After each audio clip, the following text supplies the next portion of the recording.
ubu imibabaro mbabara, ibyuya mbira, ubutumwa mbwiriza, amajoro ndara, ibyo nakoreye Imana, ndarwanira kujya kuba muri uriya mujyi uri kugwamo amabombe. Siho wifuza, ni naho wigishije abantu ngo ya ntabwo ari iyi mibabaro tuzayisiga twigirire Yerusalemu. None se ari Yerusalemu ko nashaka vizijya mu Isiraheli kare urayihakanye Kristo bene da urabyihakanye ibyo urwa tuzabamo ntabwo ari iriya Isiraheli iri kugwamo amabombe, ahubwo hariya ni ahantu hafite amateka umwami Yesu yabaye.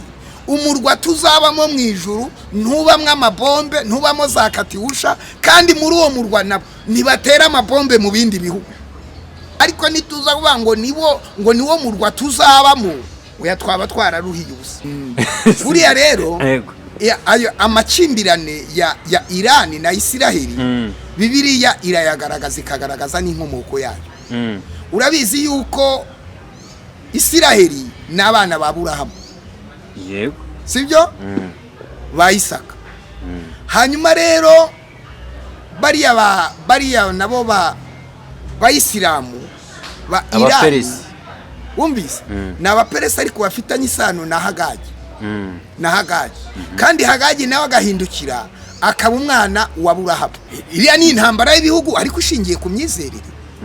Ishingiye ku myizerere. Ni Isiraheli ni igihugu cy'Abakristo, batubwira ngo twebwe turi ubwoko bw'Imana. Hari akantu nzaba ngo mwebwe kuba mwakoze mu jisho ubwoko bw'Imana. Noneho kuba kwa bwoko bw'Imana rero bo uruhande rumwe rukerekana ko buriya si ubwoko. Icyo se ntuzi ko n'umubare ukore kibamo? Use nta madini uzi mu Rwanda kubira ati twebwe turi ubwoko bw'Imana, nitwe tuzaza mu ijuru gusa, nitwe dukirijwe, abandi ntimukirijwe, ibyo mwigira byose musenge muririmbe mubyine nimuzajya mushaka ukuntu mwakizwe. Ijuru bakarifata rwose akarikurura akarihindura. Wajya no gusengera warabatijwe mu mazi menshi, batuma ubatizo wanyu ntiwemewe, turongera tukubatiza.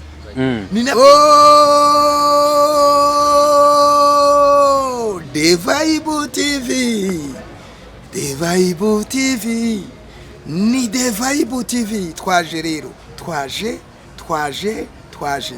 turi Kabuso mu bitaro, muri kumwe na Prophet Joseph. Tubahaye ikaze rero, turi hano mu bitara, niho dusengera. Tugira amateraniro ku wa gatatu kuva saa 9 z'amanywa kugera saa 2 za nijoro. Tugira amateraniro ku wa gatanu overnight, itangira saa 12 za nimugoroba ikagera saa 4 za nijoro. N'umugoroba w'ubuhanuzi, Imana yacu iravuga, Imana yacu irakiza, Imana yacu irabohora, ni Imana y'amasezerano. Igukiza ko kanya, ikakubohora ko kanya, ntigura imiti, ntisaba inzira, byose irabyujuje. Ni wakati wa kuomba, ngwino tugusengere. Kabusebo Kamusebo ni Kigande, Kare sebo Icyongereza, Kare sebo, Kare nyabo kiri wano. Yatanya kujya mbaririmbira n'amakorasi yo mu Kigande ni cyamudigaje. Aposo, yes, umeze neza? Turashimira Imana. Yohana Bible nazo kabisa. Kamemu tuba tumeze neza, twicaye inyuma ya kamera, hano amasaha ya saa 9, twariye, twanyoye, twafashe kumigisha Imana y'abakozi bawe. Kindi usa neza pe. Wow, nawe urabibona pe n'umuntu uri kutureba wese. Agashapo kaba kambereye. None urumva iyo wagira ngo uri kuzamura iyo sango wayibone. Nabwo nyine wese ko nundi wambara umwenda kugira ngo bakubone, wambara umwenda kugira ngo bakubone, ukabura isaha kugira ngo bakubone, ukaniyogosha kugira ngo use neza. Ibintu ntimukajye mubicurika, mwitware mu kigo kabisa. Oya ni bisanzwe, ikintu bita dressing code y'uyu munsi, wambaye neza. Kamemu, God is number 1. The name of Jesus has power. Sina rya Yesu rifite imbaraga cyama. Hari ahantu Imana idukuye, hari n'iby'Imana idukoreye. Uti gukira ni none aha abantu ntibaze babuhoke. Oya nuko navuga ngo I mean dig uratangiye I dig mean dig bango gukira ni nona kubohoka ni nona gutera imbere ni nona n'abantu bagashima igara amagambo umuntu avuga kwera ishyari abantu bakayarwanya ariko yarakoze ibitangaza kwisi. Oya impamvu nari nkagarutseho nubwo ari kugira ngo tubiganireho no kuvuze ngo gukira ni nona nkibuka bya bindi byabaye kwa nibyo nubundi nayidigiri kwa gatanu sikwa gatanu Yesu wumvise ahuye na Lazaro yamuhamagaye nona akira nona mu mudugudu w'Inayini yahuye n'abikoreye ikiriba bagiye gushyingura akana k'agahungu agahamagara nonaha kazuka nona ibintu byose rero Yesu abikora nonaha ntajya kugura imiti ntajya kuvuza ashoboye gukiza nona nicyo nabwiraga abantu ngo ayidigire imini digi gukira ni nonaha kubohoka ni nona ariko abantu babonye blessing ivuye mu ijuru nyine barabirwanya. Ikintu ntekereza ko icyo barwanyije atari ijambo ahubwo barwanyije kudasobanukirwa naryo. Sha urumva rero numvaga icyo kirimi ntago bakizi mwana iyo umuntu ateye imbere baravuga ngo yagiye ikuzimu hanyuma wagura imodoka ngo yagiye ikuzimu abantu bagusura ari bene so babona inzu nziza yubatse ngo ni amakredi ya banki ngo ni amakredi ya banki babona abana bawe basa neza ngo ni amaturo barya reba uko bimeze babona wambaye agakote ati ni amaturo ya rubanda. Icyo nahisemo ni ikiri kubyuka mu gitondo nkakura amaboko mu ifuka nkataka nkatogota babangoreka nkoresha amaboko yanjye nibura bace ku ishopo bayibone babone $5 riri kugwaho babone Yongwe TV ibintu biri kugenda neza babone n'ibindi bikorwa nkora umuntu atamenya ndabyuka ngashushanya namara gushushanya nkafata ikaramu urupapuro rwa dese n'ikaramu ya dese nkabango ngiye gushushanya nkora umuti. Aposo hari umuntu nabonye yakase Aposo byitwarire hanyuma ujye wivugira mwene dahari mwarimu cyangwa se umuvuga butumwa prophet kandi wari uwo muri ADPR iyo mvuze ngo ndi mwarimu abantu muri ADPR murishi kuko duherukana ndi mwarimu evangelist n'ubundi ndi evangelist hanyuma hari aka video kanje nawe nabonye abantu bakase uri kuvuga ngo wankubita microphone nako wiyesheje isambu ya data barandika ari ni ngo nago kubita microphone ubwo wanshajije mu biganiro hari igihe umuntu agusaza mu biganiro akaguhata ibibazo ukagira ngo ni umuribu ariko ukoresha statement unkoresha statement mu biganiro izo nakoze ntabwo zihagije nese jumvugisha ibintu byiza utavugishije ibintu byiza nzajya nza kuri kamera yanjye niguriye hanyuma mbiru urufuro mvuge n'ibyo nzarinda kujya gusubira. None se ni wowe uyoboye ikiganiro cyangwa ni njye wikiyoboye? Hari ibyo nashatse ko tuganiraho rero bijyanye n'iminsi turimo turabihuza n'ubuhanuzi. Nigeze kubona uri gusenga ndabyumva urangije uravuga uti Mana ya Isirayeli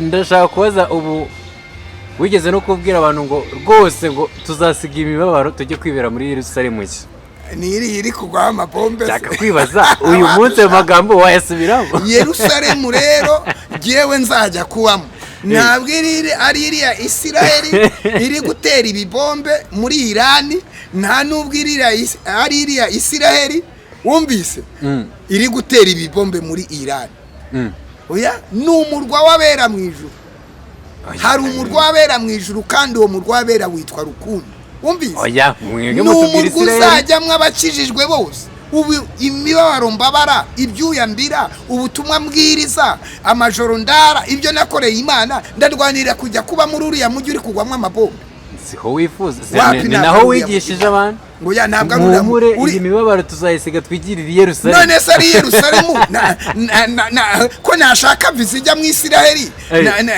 kare urayihakanye urabyihakanye ibyo urwa tuzabamo ntabwo ari iriya Isirayeli iri kugwamwe amabombe ahubwo hariya ni ahantu hafite amateka umwami Yesu yabaye umurwa tuzabamo mu ijuru ntubamwe amabombe ntubamo za katiwusha kandi muri uwo murwa nabo ntibatera amabombe mu bindi bihugu.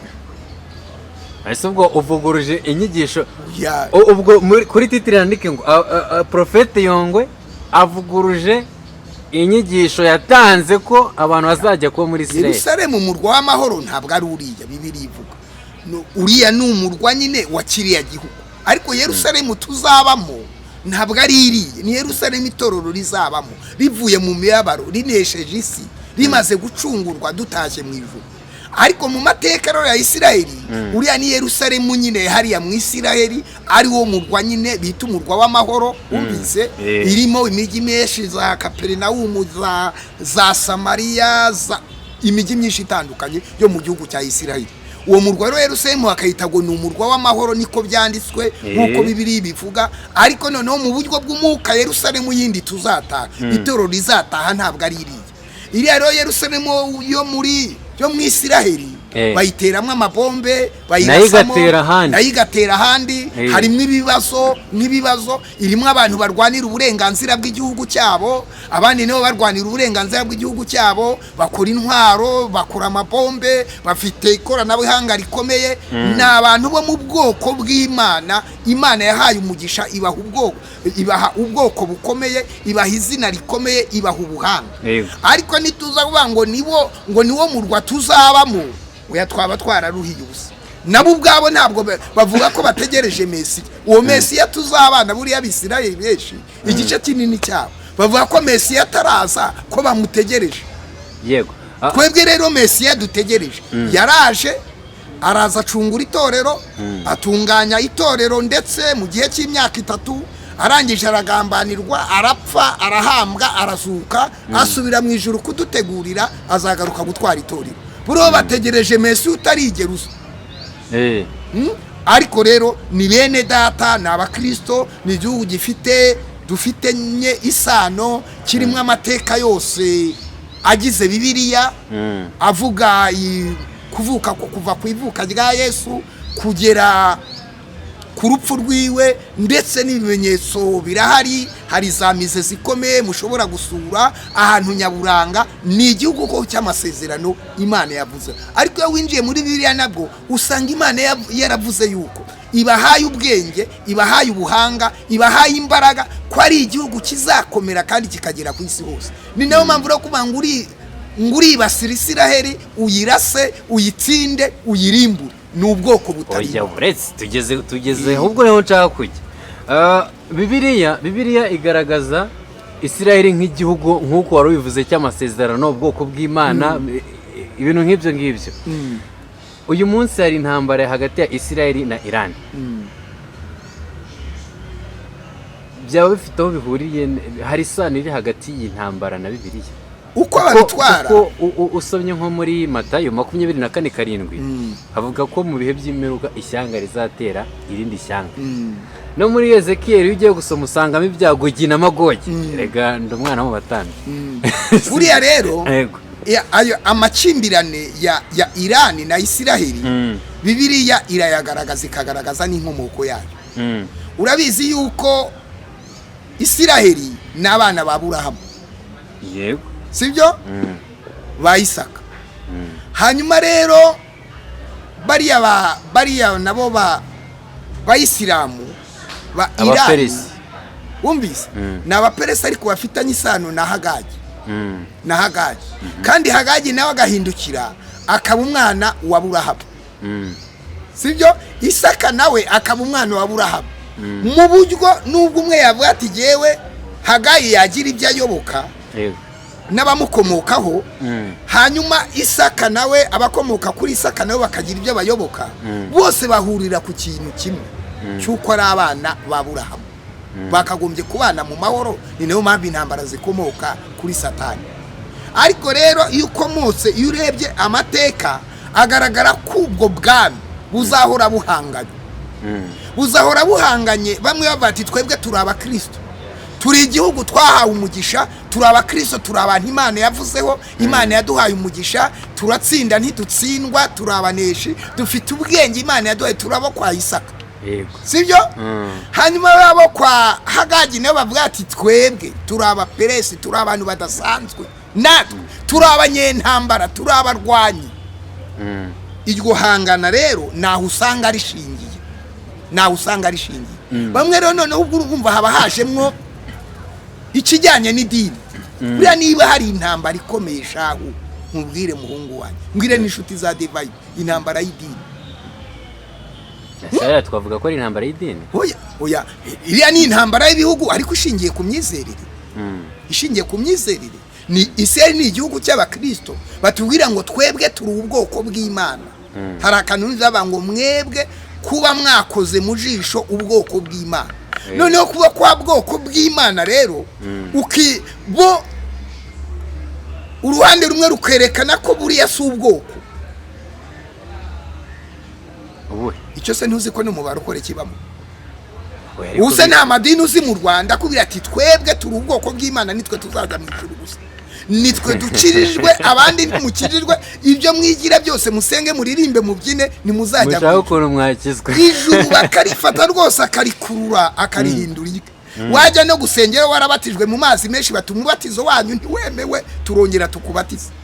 Ni nakuri ro bise bati twebwe Imana ni iyacu. Imana yavukiye muri twe ivukira muri Maria irazigaragara ibimenyetso byaragaragaye amaguru ya Yesu Kristo wihindiye umuntu ab'Imana yagaragaye iwacu mu Isiraheli. Imana ni iyacu mudukinishije mwapfa.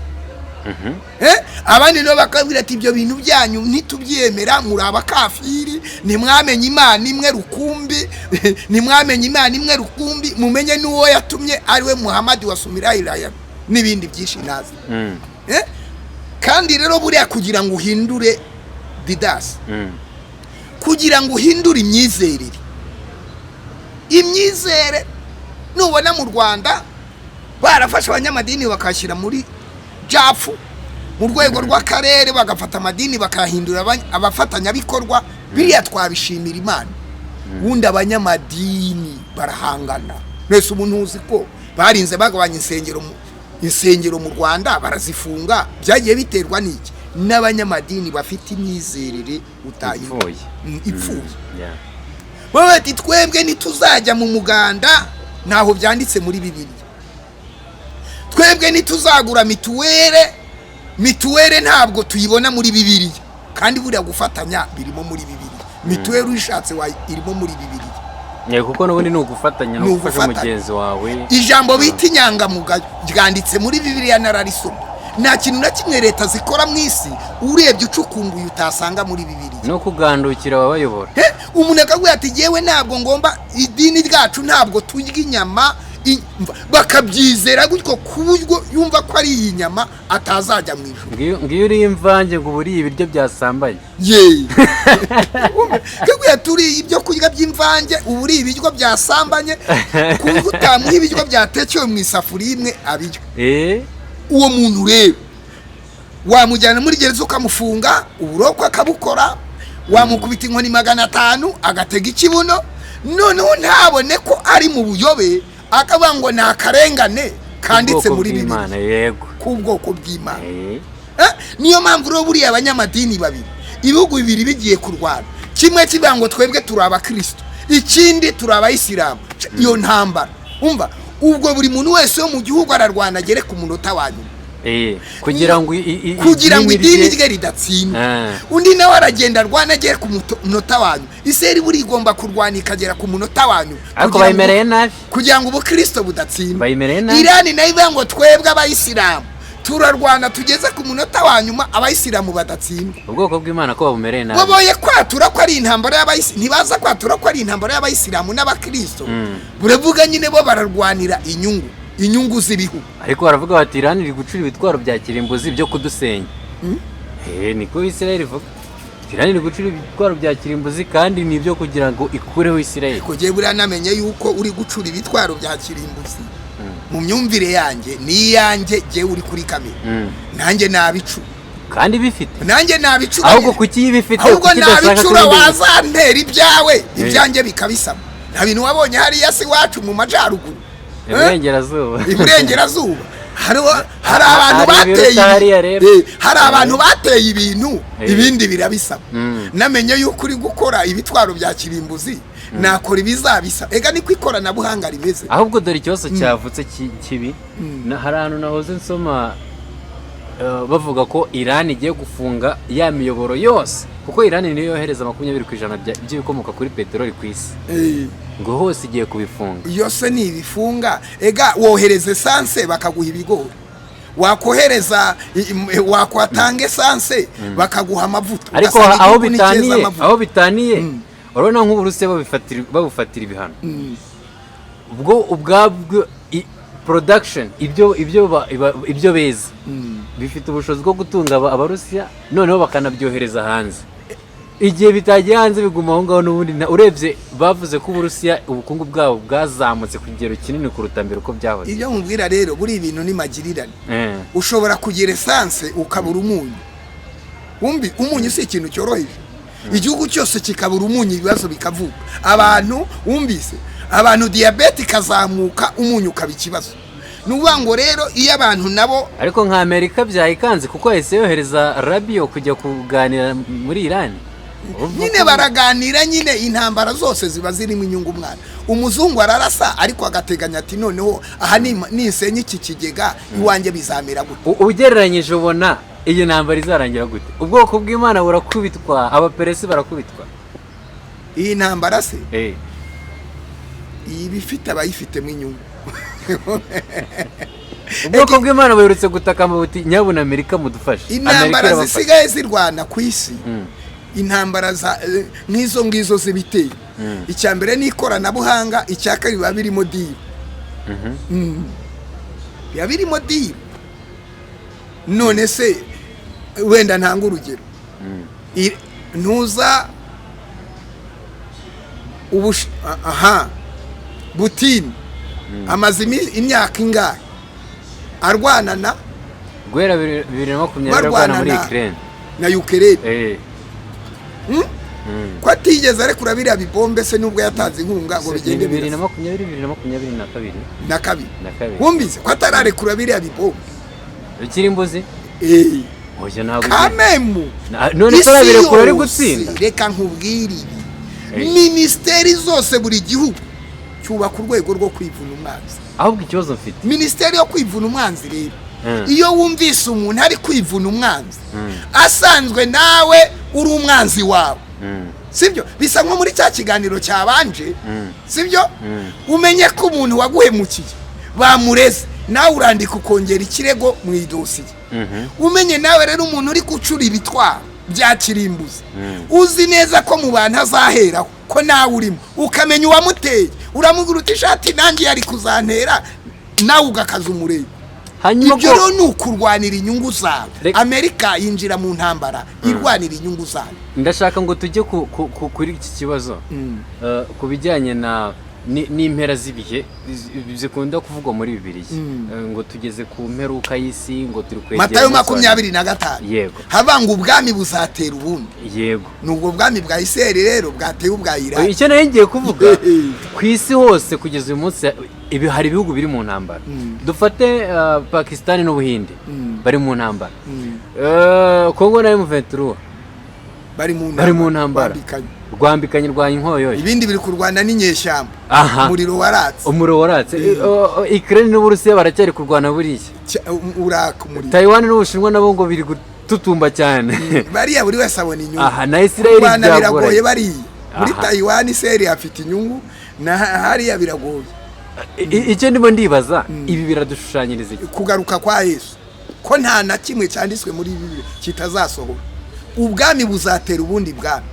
ishyanga rizatera irindi shyanga ubwenge buzagwira mu bantu nizo ndege ziva muri Amerika zikagenda zikarasa ibintu byo hasi mu mwobo kandi nta bapilote zigira nizo ndege zizagenda zitagira abapilote zikora ibitangaza zirwane mu ubwenge buzagwira mu bantu nizi robo za ChatGPT tubaza zikagusubira nizi robo zikwambura abantu akazi sibyo ubu akazi ku isi kakoraga abaturage bakabona ibirayi akenshi kari gukora amarubu kumbi ni ibintu bigusaba kuzajya uvuga bikeya kuko uyu muyaga nawo mwikoranabuhanga uzajya utanga amakuru kumvise ko mu Isiraheli iki gihugu kiri mu ntambara amakuru bageze ku rwego batera Irani amakuru yose barayamenye bageze ku rwego inyoni zishobora kujya gutara zikazana amakuru ubwenge buzagwira mu bantu ubwo bwenge buzagwira mu bantu rero buzatuma ibihugu bimwe bifite ubwenge bifite imbaraga bikora ibyo bitwaro biremera cyane ku isi bihinduka umwami w'isi ngo nta wundi wavuga ariko kuko ari ibyanditswe byera haboneka agahugu gatoya kagende kabinyeganyeze kabirase kabishwanyaguze abantu bati wow bati ko kumenya Yesu agiye kugwa.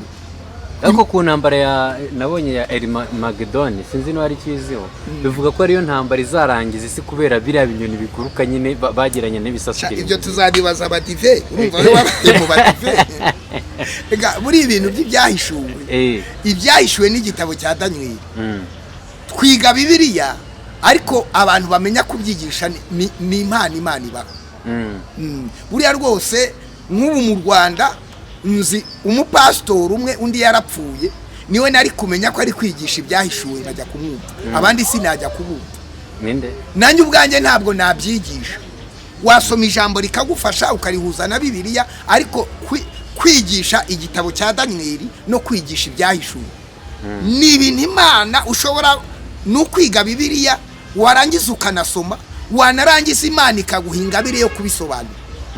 Nizo ntambara za Magoni na Magogi na Magogi na Magogi ariyo ntambara iyo ntambara ya Magogi na Magogi tuzayibaza umudive mu kiganiro iyo ntabwo nayimenya ariko nawe nibyishushanya narahasomye gerageza no kureba udusarabisi tuhavuga ibyo byose nibizaba bigaragaza kugaruka kwa Yesu.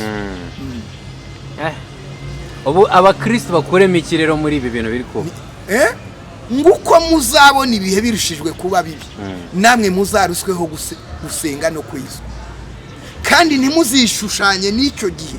Iki ni igihe rero abakristo barangaye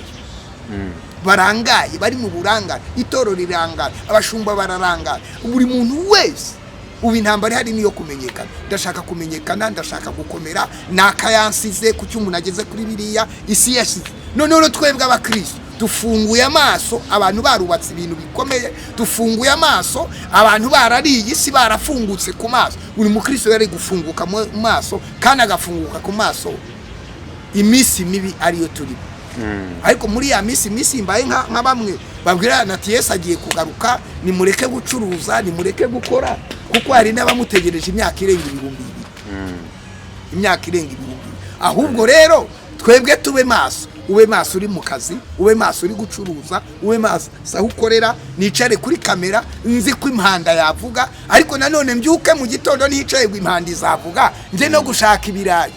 Hari umuntu wigeze kuvuga sinzi niba byanditse muri Bibiliya ntago mbizi ngo wanduye nagumye yandure ngo nuwera Yesu. Iryo jambo rizavuga mu gihe ijambo ryanditse mu Tesalonike ibice 5 kuva ku murongo wa 22 ngo ubwo azaza zahagara ku bicu avuga ijwi rya marayika abapfuye bizeye bazuke abariho bahindurwe bambika undi mubiri tujye kubana n'umwami wacu akaramata. Icyo giro azavuzwa impanda ivuga ngo uwanduye ubwo marayika azasuka zanzabya 7 zuzuye umushinya w'Imana mu byahishuwe nibwo hazaho kuba ngo uwanduye nakomeze yandure uwera nakomeze yere usambana n'iyigumiremo byarangiye irembo ryo kujya mu ijuru rizaba ryafunze. Ubu rero umuntu wese nubwo waba wanduye gute Imana yakwejesha amaraso yayo ukeye. Ese nageze ngo nkuko umuntu yaza akavuga ati okay abanyabyaha mukomeze mu byaha byanyu n'abakiranutsi mukomeze mu kirano. Urumva nyine ubushaka utuntu dushyigikira abanyabyaha kuko nawe uri we wumvise ubushaka utuntu tugusova nyine nabasaga wanduye nagume yandure ahubwo wanduye ni Yezwe muri ino misi. Yego. Hanyuma uwejejwe nawe narushaho kwezwa igihe giha. Nagushimira post nako profete we. Nanjye nagushimira tukanashimira n'abantu kari akaganiro gatoya ko kubwira abantu nyine ko intambara zigomba ko nta kizabuza ibisitaza kuza ariko ubizana azabunisha. Ariko none bezwe ikindi twabwira abantu intambara zo ku isi yaba hari uburyo intambara zabagaho ariko ntizimena amaraso ariko hari akantu kubera yuko iyo hariho ibintu nk'ibi ndakurikirana cyane nanjye mwumva ku nyungu z'igihugu uyoboye igihugu nanjye nyoboye igihugu ariko ku nyungu z'igihugu cyane ndatera n'amabombe ndekure n'indege z'intambara ndarwana uburyo bwose ndwanira inyungu z'igihugu aka kantu wakumva Iran iri kurwanira inyungu z'igihugu cya Israel Irani nayo iri kurwanira inyungu z'igihugu za Isiraheli. Ariko hari akantu ndi gukunda muri no misi, sibyo? Nakurikiye intambara ya M23, nkurikira intambara, nkurikirira intambara ya Putin na Zelensky, wumvise ibihugu babereye abayobozi. Numva hari ikintu imiryango mpuzamahanga n'ingabo zirwana, hari ibintu bibiri nkunda mu ntambara. Icyambere, akanya kihumura, agahenge mu ndimi z'amahanga ubwo ni ceasefire. Gutanga agahenge, nimutanga agahenge k'iminsi 3, abishe mu nyobo babona amazi, abakeneye ibyo kurya barye, abakeneye kuvurwa bavure. Rwose iriya miryango mpuzamahanga gutanga agahenge biraryoshye, sibyo? Wumvise ko kaba karyoshye. Icya kabiri, kuvuga ati nimurase ku baturage, ariko bikanga bikaba nimurase ku baturage, aho abaturage mukura abaturage mu nzira. Turarasa umusirikare, turarasa ibikoresho bya gisirikare, turarasa ibigo bya leta, wumvise? Turarasa, turashaka bari mu nzego z'iyo leta, ariko umuturage nubwo bigiye nyine abaturage bagapfa, nurabona erega biriya bisaso ntabwo bigira amaso, nibigira amaso. Ariko no kuba biba byavuzwe inshuti yanjye, kera ntibyavurwaga. Gihugu cyateraga ikindi po umwana umukecuru kocoko. Ubu rero ubona ko intambara zose zirwana, ariko bavuga ngo imiryango mpuzamahanga yita ku kiremwa muntu bazatubaza intambara twarwanye kuki hapfuyemo abaturage benshi b'inzirakarengane. Aka kantu kararyoshye rwose, kararyoshye, bajye bagakomeza kanubahirizwe. Ikindi nanone kuba igihugu gitera ikindi, bagahita bashaka inzira y'imishyikirano y'amahoro. Erega pose kuba igihugu gitera ikindi biba biri mu nyungu nk'uko wabivuze. Ni inyungu igihugu gitera ikindi kubw'inyungu kibifitemo. Kandi nta nubwo byari bikwiye. Ubwo si inyungu biyihe niba ufite umujyi bakawusenya bakawutwika, bagasenya ibikorwa bya leta n'iby'abaturage, birangira inyungu niyi. Ubuse karuko wenda ntashatse kubivugaho cyane. Nk'igihugu cyitwa A n'igihugu cyitwa B.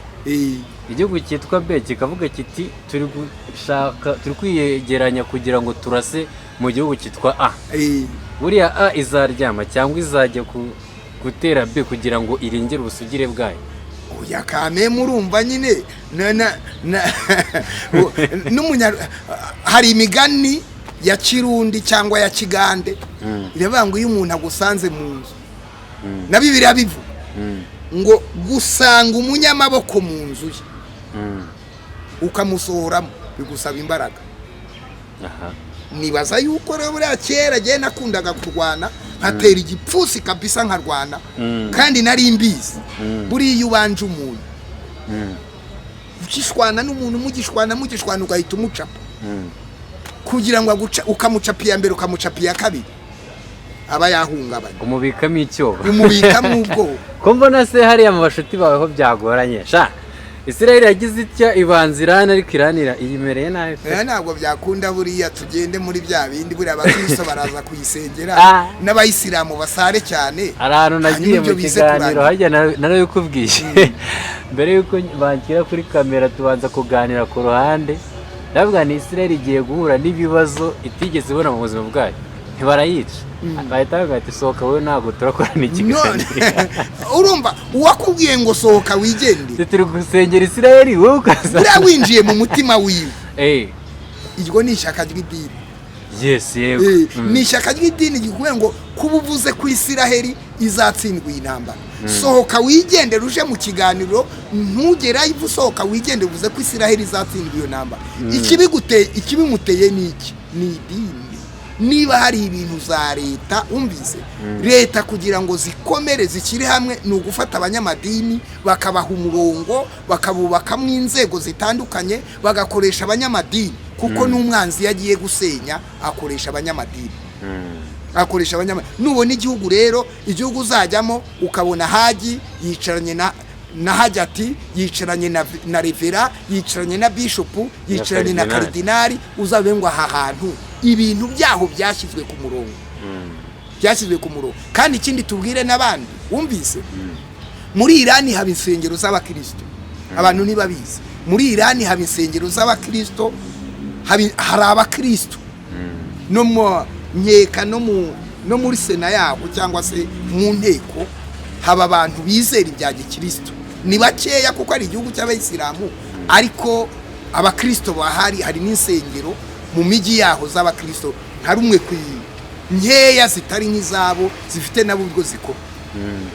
Niyumvisha yuko rero njyewe iyo wubaha Imana ukumva intambara z'ibihugu, ujya mu ruhande rw'inzira karengane ugasengera kwibaza utubu ari jyewe ndi mu mwobo ntasohoka, abana banjye barahagaritse ishuri, business yanjye yahiye, mfite ubwoba ko bombi za kugwa muri etage ndi hejuru nkabura aho nzasohokera, ndi mu ndaki, uri kwiyumvisha ngo general arapfuye nakarapfuye, wumva indege hejuru, uzi ko abo muri kurwana noneho ari n'abantu bafite ubushobozi budasanzwe, uri umukristo rero urasenga, sibyo? Kandi jyewe nsenga ntabwo nasengera Isiraheli gusa, nasengera Isiraheli na Irani, kugira ngo Irani kuko nawe n'ubwoko bw'Imana, n'abantu baremwe b'Imana, nasengera na Isiraheli kugira ngo izo ntambara ziri hagati yabo bicare bazicoce, na Amerika ibigiremo uruhare, kuko intambara zikomoka kuri Satani.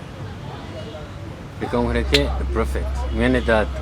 Nanjye urakoze mwene data, Yesu aguha umugisha, Imana idufashe muri izo ntambara zose, kandi abakristo musenge, ibintu byose bizagenda neza. Nanjye reka nsoze nsenga. Nyagasani Imana iri mu ijuru, turi mu minsi y'imperuka, iminsi igoye, iminsi ibabaje, iminsi y'intambara nyinshi, ishyanga riri gutera irindi, urwango mu bantu ruzagwira, ibibazo bizaba byinshi ku isi, ibihuha, indwara zikomeye, inzangano, intambara, ubwenge, abantu bazaba nyabwenge cyane, bazagira ishusho yo kwera, bahakana imbaraga z'Imana, bazabisha. Ariko wabwiye Paulo, wandikiye Timoteyo, we Paulo uramubwira ngo ntiyishushanye n'abigiye.